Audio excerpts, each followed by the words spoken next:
A tough position last round against Wesley, so he pulled it out of the bag, but he's pushing it. No surprises. Everybody's favorite Italian opening, and That's there right. you have it, Bishop C5. Although it's funny because a lot of the Bishop B5 Roy Lopez's that have been playing have a lot of similarities with the Italian game in the way that the game develops, like with the slow D3, C3 type center. So Which indeed is what has happened. We could actually almost not be able to tell sometimes which is which. Yeah, there's the quite transpositional right. C2, C3. H7, H6, not even allowing the bishop, the piece sacrifice that Fabi had essayed. Now A4, A5, we've seen this before. That stops the idea of B4 and A5. And now knight A3. And you should put the knight to C2. Whoa. And now a very unusual positional Shocking. decision here to take the bishop for the knight. Yaz, you hate that. Oh, I really do. I mean, what? Okay. But the world champion basically says there's no knight B5, there's no knight C2, D4. Obviously, white is trying to get in this move D4.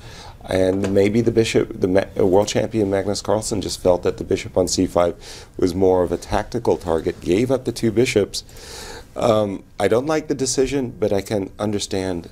I can at least understand it. Yeah, so he must have prepared that, right? Maybe he just wants to play knight E7, knight G6, rook E8, bishop E6, try to trade off one pair of bishops. But I think he just wanted to play some sort of system this game, something a bit unorthodox, and. Maybe he's giving some respect to Fabiano, avoiding playing, let's say, a main line. But yeah, I guess if black manages to get off, let's say, swap off the light squared bishops, what do you make of that structure? It all depends if white can get in the move D3, D4 in time. Just a second. Let's see. We have had a couple of moves here. After H3, bishop E6, there was bishop E3. That's how I thought. Without the move bishop E3, by the way, I really thought that Fabi was playing for D4. That was not the case. He went bishop E3. Still a big, just a lot of maneuvering. But exactly as, I guess, knight E7, knight G6, and you probably want to play bishop E6 as black, maybe recapture with the rook, and then play D5 yourself. Mm-hmm. And it looks like this is happening. After bishop takes E6, rook takes E6. We do have this on the board. Okay, and now... and so it actually went queen b3, tickling two pawns, the pawn on f7 as well as the pawn on b7. Magnus was not worried about his b7 pawn. Because we have rook b8. Because we have rook b8. Yeah. But he can go for that still, I think. And he has. Yeah. He has. Because we can also tickle the a pawn. Exactly. Lots of tickling involved. Yeah. Nice. Well, okay, you know, so from a let's see. strategic point of view, rook b8, queen a6. From a strategic point of view, I like Eric's idea and the one that was played that you know, instead of two bishops, now white only has one. So that's why this bishop e6 is kind of integral to also taking the bishop off on a3. Agreed. I think there was a mistake that Magnus played with the move bishop d7 earlier. I wanted to mention that he had knight a7.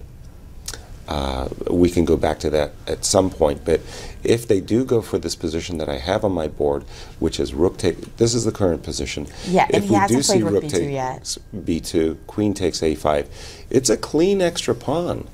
All other things being equal, good technique should win the game. I agree with Yasser. I have an interesting idea here. Yes. Maybe Magnus is, well, he's going to be down a pawn. Yeah. And queen a5, maybe knight h5, try to put a knight on f4 and play rook g6 and try to change the position, because otherwise that a pawn is coming down very quickly and black's going to just be playing, you know, reacting to white. But maybe knight h5, knight f4, rook g6, queen d7, and try to pose some practical problems for agree. Fabiano. I mean, that also hits d3. I think black has a little bit of compensation here.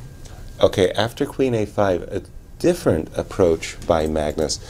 There was a lot to be said, actually, for knight h5, knight f4, Eric and Jennifer. Instead, bit of a surprise, breaking in the center, d6, d5. That seems like that would benefit some of white's pieces too. Exactly. That's why. I'm kind of like taken aback. The rook in e1 and the knight on f3 are both released to some extent with that move. But so let's see. After takes on d5, he's planning to recapture with the knight, which also brings that same idea of sticking a knight into f4. Exactly. But instead, it looks like Fabi's played Rook A1. Yeah, rook on the third rank. A3 to A1, and now there's going to be a double capture on E4, I suppose. Takes, knight takes E4. Yeah, I guess was he trying the pawn? Was he trying to take on H6 here, perhaps? There's F2 is hanging too. Yeah, F2 is hanging in the Bishop variation. H6. Bishop C1. Bishop C1 is a double attack. Thank you. But you know, that clears the cobwebs a bit. There's a double attack against the knight as well as the rook. Is that the end of the variation though, Eric? Are we sure? After rook F2. After rook F2, rook E4, rook F3. White's king is kind of exposed, aren't we? Queen D1 and knight A. Well, well, you can't really play knight H4. Why can't we just play you king? can play knight F4 and rook G6 ideas. So well, there's some rook. Well, some Nazis. Maybe it's not working, but it's not working. According to the engines, but it's easier for me to say that. But Magnus is in the tank, though. Yeah, and Magnus is thinking. He's probably considering that, and otherwise a move like Queen C8 with the idea of not only maybe Rook A6 competing for the A file, but that would also help Knight H5, Knight F4, and Rook G6. The Queen on C8 would become a factor in that position. So, yeah, either a tactical variation with Knight E4, or maybe this Queen C8, and you can do something on the light squares. Well, Rook very A6. tense game going on here. At first, I thought after Queen takes A5, Fabi was doing very nicely. And Queen C8, this multi-purpose move. You're channeling the world champion there, Eric. Queen C8 was his choice. So really a multi-purpose move, because there's the Rook A6. Sometimes we can go to B7 and gang up on E4. Pretty cool move. Well, yeah, so the variation you gave, there are some chances for black, though. There are. The Knight E4 is not, like, definitively, you know, you could play it as That's black. kind of what I felt, but the world champion, a little bit unsure that he needed to play Knight E4. Probably he feels he's got some practical chances here. And there's tactical possibilities here. It's not like we missed the opportunity to play Knight E4 and there's no more sacrifices. Well, what about the simple Knight D2? Knight D2 has been played. Just protecting the pawn. Now, on a good day... But we can often switch back to that idea of putting a knight on F4. And Magnus has quickly played Knight H5. Yeah, so Knight H5. He is trying to revert to this plan of sticking a knight on F4. And notice that the Queen on C8 also performs a function on hitting the H3 pawn in some of these lines. Agreed, agreed. Okay, in view of all of those threats, Knight C4 has to be played. And then the rook went all the way back to B8 instantly. You know, Magnus took up a lot of time finding this excellent move, Queen C8, while he's also puzzling over the thrilling Knight takes E4. So he was in a time deficit, but he's starting to make it up now.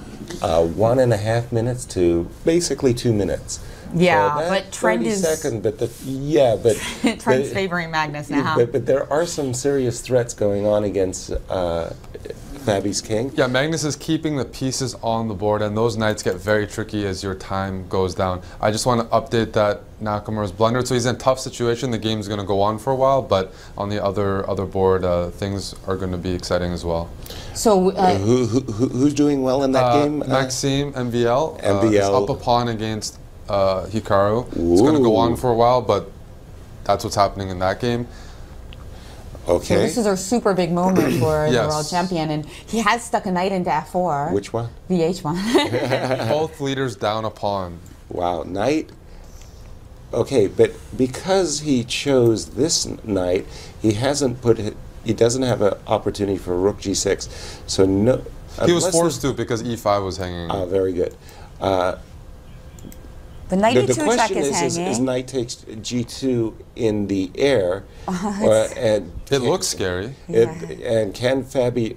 And there's knight E2 check. I like this position for Magnus. And as they go under 1 minute, there's no way to resolve the position easily as white. It's so easy to blunder or start seeing ghosts, because maybe knight G2 doesn't work, but you pretty much don't want to risk that as white. You're up a pawn, you don't want to lose because you got it's practically easier for Magnus, and he found himself in this situation against Hikaru last night as well. And he has captured the knight on F4. And then he's captured on E5. Bishop F4, Knight E5, in order to stop Rook G6. That was the move that was really annoying white, and we saw queen e8. Queen e8 trying to force the issue there with getting the rook on g6.